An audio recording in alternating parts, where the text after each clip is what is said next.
Clip number 1136۔ اس clip میں آپ قرآن پاک کی سورہ لقمان کی آیت نمبر 13 سے 15 تک کی تلاوت، ترجمہ قرآن اور تفسیر قرآن صراط الجنان سماعت فرمائیں گے۔ بسم اللہ الرحمن الرحیم۔ ترجمہ، اللہ کے نام سے شروع جو نہایت مہربان رحمت والا ہے۔ وَإِذْ قَالَ لُقْمَانُ لِابْنِهِ وَهُوَ يَعِظُهُ يَا بُنَيَّ لَا تُشْرِكْ بِاللَّهِ إِنَّ الشِّرْكَ لَظُلْمٌ عَظِيمٌ۔ ترجمہ، اور یاد کرو جب لقمان نے اپنے بیٹے کو نصیحت کرتے ہوئے فرمایا، اے میرے بیٹے، کسی کو اللہ کا شریک نہ کرنا، بے شک شرک یقیناً بڑا ظلم ہے۔ وَإِذْ قَالَ لُقْمَانُ لِابْنِهِ وَهُوَ يَعِظُهُ، اور یاد کرو جب لقمان نے اپنے بیٹے کو نصیحت کرتے ہوئے فرمایا۔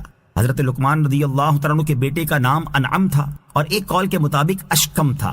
انسان کا اعلیٰ مرتبہ یہ ہے کہ وہ خود کامل ہو اور دوسرے کی تکمیل کرے، تو حضرت لقمان رضی اللہ تعالیٰ عنہ کا کامل ہونا تو آتینا لقمان الحکمہ میں بیان فرما دیا، اور دوسرے کی تکمیل کرنا وَهُوَ يَعِظُهُ سے ظاہر فرما دیا۔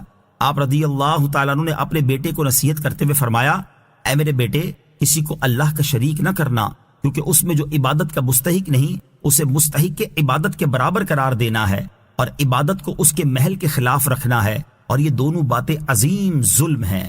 آیت وَإِذْ قَالَ لُقْمَانُ لِابْنِهِ سے معلوم ہونے والے مسائل۔ اس آیت سے چند مسئلے معلوم ہوئے۔ نمبر 1، اس سے معلوم ہوا کہ نصیحت کرنے میں گھر والوں اور قریب تر لوگوں کو مقدم کرنا چاہیے، اور نصیحت کی ابتدا عقائد کی اصلاح سے ہونی چاہیے، خصوصاً انہیں اللہ تعالیٰ کی وحدانیت کے بارے میں بتانا چاہیے، اور سب سے پہلے انہیں شرک سے بچانا چاہیے کہ یہ نہایت اہم ہے۔ نمبر 2، انسان پہلے اپنے گھر والوں کو واضح نصیحت کرے پھر دوسروں کو۔ نمبر 3، نصیحت نرم الفاظ میں ہونی چاہیے، آپ نے اسے اے میرے بچے فرما کر خطاب فرمایا۔ نمبر 4، گزشتہ بزرگوں کی تعلیم یاد دلانا، ان کے اقوال نقل کرنا سنت الہیہ ہے۔ حضرت لقمان رضی اللہ تعالیٰ عنہ کی اپنے بیٹے کو نصیحتیں۔ حضرت حسن بصری رضی اللہ تعالیٰ عنہ فرماتے ہیں، حضرت لقمان رضی اللہ تعالیٰ عنہ نے اپنے بیٹے سے کہا، میں نے بڑے پتھر، لوہا اور ہر وزنی چیز اٹھائی ہے، لیکن میں نے برے پڑوسی سے بھاری چیز کوئی نہیں اٹھائی۔ میں نے ہر کڑواہٹ دیکھی ہے مگر فقر سے زیادہ کڑوی چیز نہیں دیکھی۔ اے میرے بیٹے، جاہل کو قاصد بنا کر نہ بھیج، اگر تو کسی صاحب حکمت کو نہ پائے تو اپنا قاصد خود بن جا۔ اے میرے بیٹے، جنازوں میں حاضر ہوا کر اور شادیوں میں نہ جایا کر، کیونکہ جنازے تجھے آخرت کی یاد دلاتے ہیں اور شادی تجھے دنیا کی خواہش دلاتی ہے۔ اے میرے بیٹے، سیر پر سیر ہو کر نہ کھا، اگر تو اس کھانے کو کتے کے سامنے پھینک دے تو یہ اس سے بہتر ہے کہ تو خود اسے کھائے۔ اے میرے بیٹے، اتنا میٹھا بھی نہ بن کہ تجھے نگل لیا جائے، اور نہ اتنا کڑوا ہو جا کہ تجھے باہر پھینک دیا جائے۔ وَوَصَّيْنَا الْإِنسَانَ بِوَالِدَيْهِ حَمَلَتْهُ أُمُّهُ وَهْنًا عَلَى وَهْنٍ وَفِصَالُهُ فِي عَامَيْنِ أَنِ اشْكُرْ لِي وَلِوَالِدَيْكَ إِلَيَّ الْمَصِيرُ۔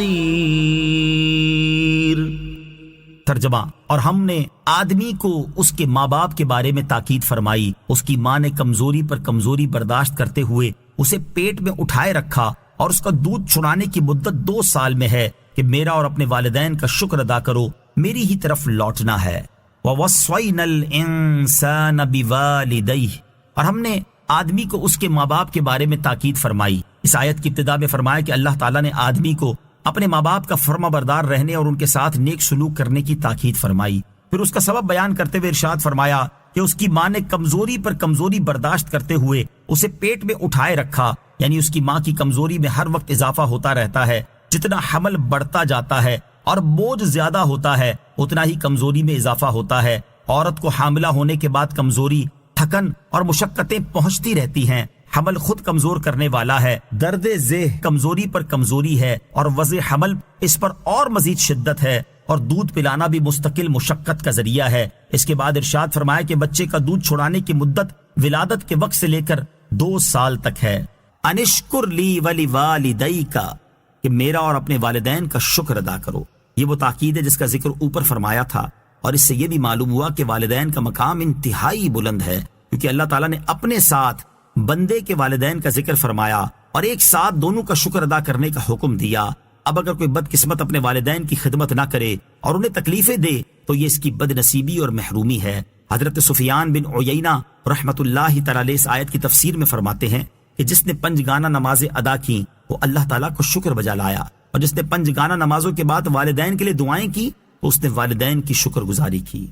وَإِن جَاهَدَاكَ عَلَىٰ أَن تُشْرِكَ بِي مَا لَيْسَ لَكَ بِهِ عِلْمٌ فَلَا تُطِعْهُمَا وَصَاحِبْهُمَا فِي الدُّنْيَا مَعْرُوفًا وَاتَّبِعْ سَبِيلَ مَنْ أَنَابَ إِلَيَّ ثُمَّ إِلَيَّ مَرْجِعُكُمْ فَأُنَبِّئُكُمْ بِمَا كُنتُمْ تَعْمَلُونَ۔ ترجمہ، اور اگر وہ دونوں تجھ پر کوشش کریں کہ تو کسی ایسی چیز کو میرا شریک ٹھہرائے جس کا تجھے علم نہیں تو ان کا کہنا نہ مان اور دنیا میں اچھی طرح ان کا ساتھ دے، اور میری طرف رجوع کرنے والے آدمی کے راستے پر چل، پھر میری ہی طرف تمہیں پھر کر آنا ہے تو میں تمہیں بتا دوں گا جو تم کرتے تھے۔ وَإِن جَاهَدَاكَ، اور اگر وہ دونوں تجھ پر کوشش کریں۔ اس آیت کا خلاصہ یہ ہے کہ اے بندے، تم علم سے تو کسی کو میرا شریک ٹھہرا ہی نہیں سکتے، کیونکہ میرا شریک محال ہے، ہو ہی نہیں سکتا۔ اب تجھے جو کوئی بھی کسی چیز کو میرے ساتھ شریک ٹھہرانے کا کہے گا تو وہ بے علمی ہی سے کہے گا، لہٰذا اگر ایسا ماں باپ بھی کہیں تو ان کا کہنا نہ مان، کیونکہ والدین کی اطاعت اگرچہ ضروری ہے لیکن اگر وہ شرک یا گناہ کرنے کا حکم دیں تو ان کی اطاعت نہ کر، کیونکہ خالق کی نافرمانی کرنے میں کسی مخلوق کی اطاعت جائز نہیں۔ البتہ دنیا میں حسن اخلاق، حسن سلوک، احسان اور تحمل کے ساتھ اچھی طرح ان کا ساتھ دے، لیکن دین میں ان کی پیروی نہ کر، بلکہ نبی کریم علیہ الصلوۃ والسلام اور ان کے صحابہ کرام رضی اللہ تعالی عنہم کے راستے پر چل، پھر مرنے کے بعد میری ہی طرف تمہیں اور تمہارے والدین کو لوٹ کر آنا ہے تو میں تمہیں تمہارے ایمان کی جزا دوں گا اور تمہارے والدین کو ان کے کفر کی سزا دوں گا۔ وَاتَّبِعْ سَبِيلَ مَنْ أَنَابَ إِلَيَّ، اور میری طرف رجوع کرنے والے آدمی کے راستے پر چل۔ اس سے مراد یہ ہے کہ دین میں حضور علیہ الصلوۃ والسلام اور آپ کے اصحاب کے راستے پر چل، اسی راہ کو مذہب سنت و جماعت کہتے ہیں۔ اور ایک قول یہ ہے کہ اللہ تعالیٰ کی طرف رجوع کرنے والے آدمی سے مراد حضرت ابوبکر صدیق رضی اللہ تعالی عنہ ہیں۔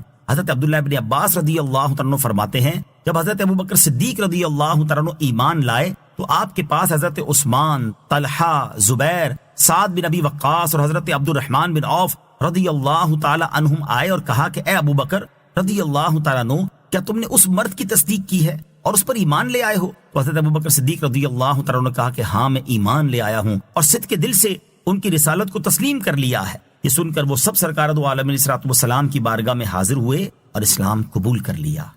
صلو علی الحبیب صلی اللہ تعالی علی محمد صلی اللہ تعالی وسلم۔ مجھے اپنی اور ساری دنیا کی لوگوں کی اصلاح کی کوشش کرنی ہے انشاءاللہ عز و جل۔